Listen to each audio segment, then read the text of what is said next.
So my name is Dr. Robert Finney. I'm a board-certified dermatologist and also hair loss expert. I spent an extra year training after my dermatology residency just in hair restoration. It's truly one of my passions.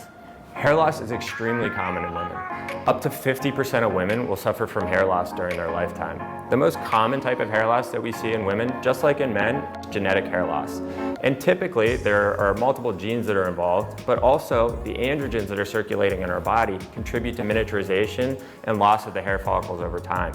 Now typically in women, we're going to start to see wispier hairs, losing right around the frontal edges, as well as a widening of the part over time. But commonly late 20s, early 30s, or perimenopausal, two most common peaks for women to start to see some of the hair loss on their scalp. Now the good news is, unlike men, you're not going to go bald, right? There are certain patterns that are more common in women than men, but the good news is it's much more slowly progressive, and there are no true bald spots like we get in men. I think there's a myth out there that a lot of women think when they're suffering from hair loss in the perimenopausal area that they're kind of hopeless out there, that there's not much to do.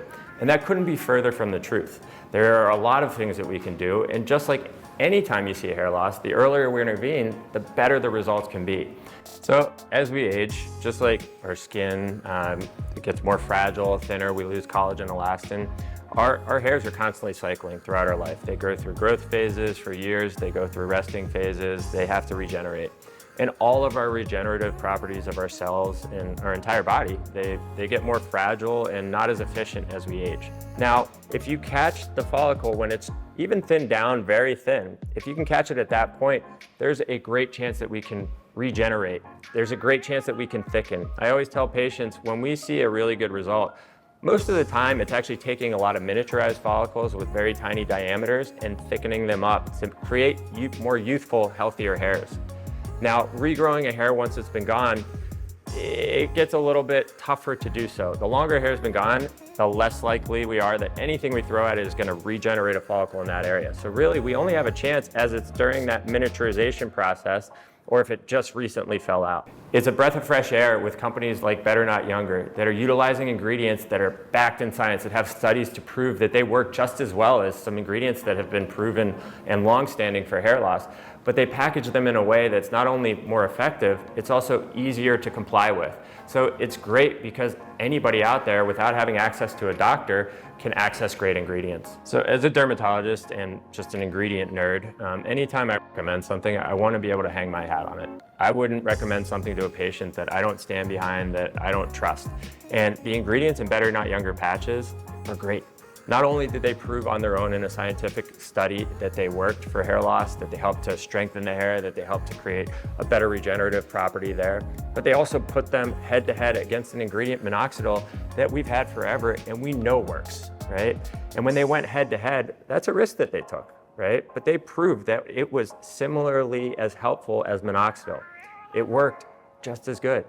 Now, what they also showed in that study was that a patient that was suffering from a lot of dry scalp that had to drop out of the minoxidil group switched over to the herbal extracts with the peptides and the ginseng and the red clover extract. And not only did it soothe the irritation, but they still got the hair growth. So when evaluating these ingredients, it's really something that I can stand behind. I definitely recommend women trying these ingredients for their hair loss issues for several reasons, right? Not only are the ingredients good, because that's the most important thing. If the ingredients aren't backed in science, I'm not going to tell someone to use them. But the delivery method.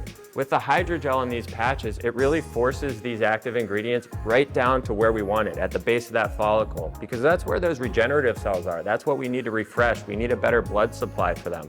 So the delivery and the ingredients are twofold, but also compliance. Because it's so well tolerated, because it doesn't leave a residue on the hair, it's a great option for women suffering from hair loss in these areas. It can strengthen those hairs, make them regrow longer, look less wispy. It's going to be much better for them styling, so they don't have to cut their hair in unique ways to try to mask them.